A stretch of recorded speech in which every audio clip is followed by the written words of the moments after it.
So, the last time we caught up with stand-up comedian, co-host of the Flagrant podcast Akaash Singh, things were not going very well for him. As for years, Akaash had painted his home life as some sort of fairy tale, almost as if he had found the needle in the haystack and was married to the most pure woman he could ever imagine. My wife also hadn't had any sexual partners, so that helped us connect a lot more. Now, let me ask you this, do you believe her? But lately, Akaash's worst nightmare has come true, and the internet has been collectively destroying both him and his wife Jasleen for the last calendar month. It's almost like Akaash is kinda just caught up in the rubble of her bad decisions, and now he has been embarrassed time and time again. Because not only did his wife reveal herself to be infatuated with both money and material possessions, the best fucking part is like living with your best friend. Also, it's like there's who buys you designer shit. But she also made several statements about her dating history before him that had people looking at her sideways. Sometimes I get so painfully nostalgic for college. I was popping my pussy and living my best life in these white boy frat houses. So now the audience has seen behind the curtain of this fairy tale, and the comments have been merciless. Granted, everyone comes with a past, everyone has baggage, but even in the current day, she was still thirsting over her friend's husband, who is essentially Akaash 2.0.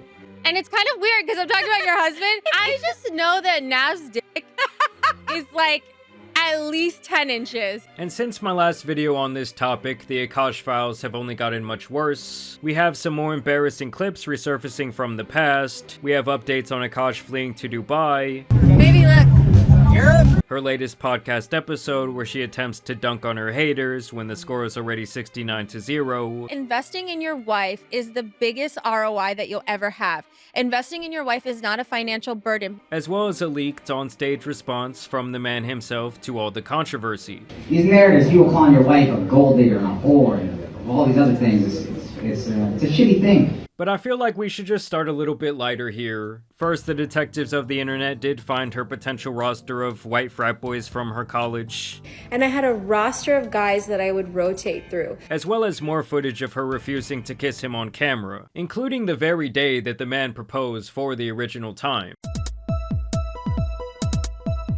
Oh, I love my wife.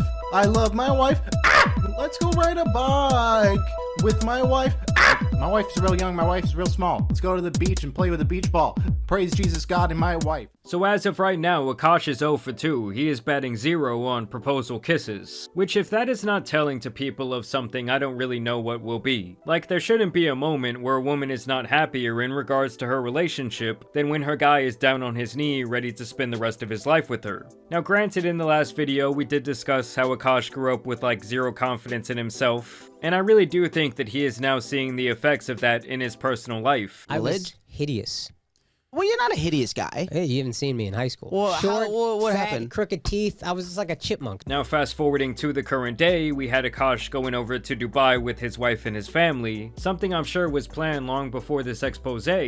And of course, she decided to document the entire thing on her TikTok page. Good morning. It's a beautiful day in Dubai. I am getting a massage. Akaash is a little tired, so he's gonna go stay sleeping. I have an appointment at Chanel, and I'm gonna run around the room because I'm so excited. I actually just ran around the room. We have zoomies. Look, babe. And I really do think she's trying to make it like a point to stick it to her haters, calling out her questionable behavior online, as she makes several pieces of content revolving around spending money at luxury stores. Is it too big on me? It's like a travel bag. It is like, it's a little big on me. I get what he's saying, but it's not like bad. Good that it matches so well. Because every time something matches, I need to buy it. Oh, the purple's nice. Yeah, I like this one. Sparkly. I love this. You had to come to Dubai to get the sparkly stuff. Alright, I think I'll do this one. And it is downright hilarious to see Akaash in the background of these videos with his sullen expressions. I mean, down to the damn airport, she was out here taking money from the Akaash machine.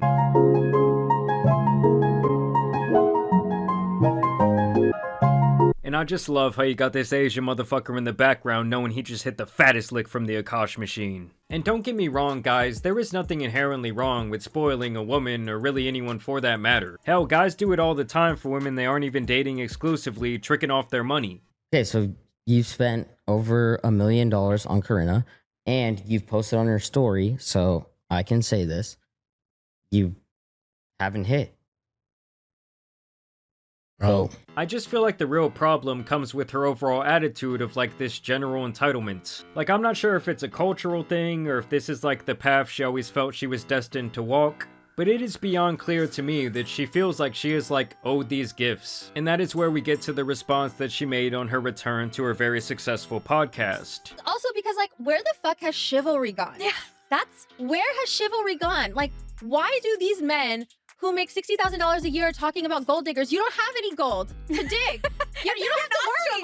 You don't even have to worry about it. It's like, bro, we're not even talking about you, because the guys that are actually in the 1% tax bracket, they want to do like the things that my husband and Nav are doing. They want to take care of women. They don't want us to be stressed. They want to be in our divine feminine energy. Now, to be clear, most of the people she's talking about here, these red pill creators, are at the very least in the top 3% of earners in the country. I mean, a lot of you already know that I'm not like a red pill guy myself. In fact, I've spent a lot of time roasting these types of creators. But man, does she keep supplying them with more ammo than Reagan in the Iran-Contra affair. She gets into this divine feminine energy, this divine feminine aura. In return, she starts taking care of you in a much better way. Investing in your wife is the biggest ROI that you'll ever have. Investing in your wife is not a financial burden. And it's interesting that she talks about this like divine feminine energy when it is defined as the following: a spiritual and cultural concept representing nurturing, intuitive, and creative qualities, such as empathy, sensuality, and interconnectedness, when she has literally admitted on multiple occasions that she doesn't do anything. She doesn't cook, she doesn't clean, she doesn't show this guy affection. For those of you who are new here, hi, my name is Jasleen. I'm a stay-at-home wife, but I don't cook or clean because I don't feel like it. And my husband is a full-time stand-up comedian, and he buys me lots of nice things. I mean, she even admitted that she hates to celebrate this guy's birthday with him because she has to be nice to him for an entire 24 hours, and I guess that takes away from her sacred princess treatment. May the 4th is Akaash's birthday. May the 4th be with you. Yes. Yeah, and every year I dread it because I have to be nice the whole day, and I have to get him something. Listen, I'm just used to being treated like a princess all day, every day, so that one day that I don't. Oh, what torture. Yeah. I'm like a case in point example. Like, even before my husband really started making money, he always would find little ways to spoil me, even if it didn't cost that much in the beginning. And now, like, we've gone from like him buying me like AirPods or like Nike shoes to now like, you know, spending so much money at Miu Miu or Cartier or whatever. And I'm not saying that to be braggy. I'm saying that I've seen this principle like really, really work. And I truly believe that like a man that takes care of his wife is like blessed by the universe. So she really thinks in her head that Akaash is only successful because he spoiled her in his personal life. Behind every successful man is a woman. Wait, what is it? What's the saying? Is a great woman. Oh. That was anticlimactic. Keep in mind, Akaash claims he works over 320 days a year, and he has been grinding his comedy career for 20 years now. So to suggest that him spoiling her is the sole reason that the universe has provided him with monetary riches and fame is honestly beyond delusional. I mean, let's be honest, no one even knew who she was until around a month ago. And so like when I was training my dog, this is no joke, I read this dog training book, and it says in the book, like, the true alpha of the pack is not the dog that barks all the time, is super defensive, insecure. Like, those are the red pill guys. The true alpha of the pack is the calm one. The quiet. The like leads with dignity. And not only does she have that dog trained, but she also has Akaash on the very same regimen, because he totally buys into this idea that he is forever indebted to her because she was with him when he was broke. And he says like she could have gone and married a doctor, but she stayed with him instead. And this is where his onstage response comes in, as Akaash tells the crowd a little story from their past. These narratives, people calling your wife a gold digger and a whore and all these other things, it's a shitty thing. So I'm going to tell one story that I have never even told her. Honestly, she has no idea this story. My wife and I met in 2014. I was not making much money. I was getting $25 a night doing stand-up. I was on MTV shows that paid dog shit money. If she was a gold digger, I didn't even have 10 to get the bitch, to be honest. But then in 2018, I went flat fucking broke. 34 years old, I probably made $4,000 that entire year. And we couldn't even afford the living room we lived in New York City. We had to move out of that apartment and move to New Jersey. I had to save up money to move to New Jersey. So we had to stay on her friend's couch for almost a month. We were basically homeless for a month. So I could save money to move to New Jersey. And I remember the night before we went to the couch, we had to stay in our apartment illegally. Me and her sleeping on a hardwood floor. I'm 34 years old. She's 25 years old. I'm looking at this girl like, man, you could go be with an Indian who's a doctor, like a real Indian. You're a beautiful girl. You have so much ahead of you. Me, I don't know what my life is gonna be. I'm 34, I'm fucking broke. This dream might not ever happen, but I'm too fucking moronic to quit. And I have nothing to give her. It's just a light jacket. It's like October. We have nothing. So I hand her the jacket, and then she said, "What's this for?" I said, "You can use that as a pillow." And then she goes, "Well, what are you going to use?" And I said, "I'll figure it out." She handed me back the jacket. She goes, "You take this." And then she laid with her head on my chest and her arm around me the entire night. And I remember thinking in that moment, this is why I haven't shared this with her, because I remember thinking, I don't know if I'm going to be able to marry this girl because I'm so broken. I'm in such a bad place and it's a dark fucking time in my life. But I know I will never find a girl that loves me this much ever again. And I will never find a girl who rides for me this hard ever again.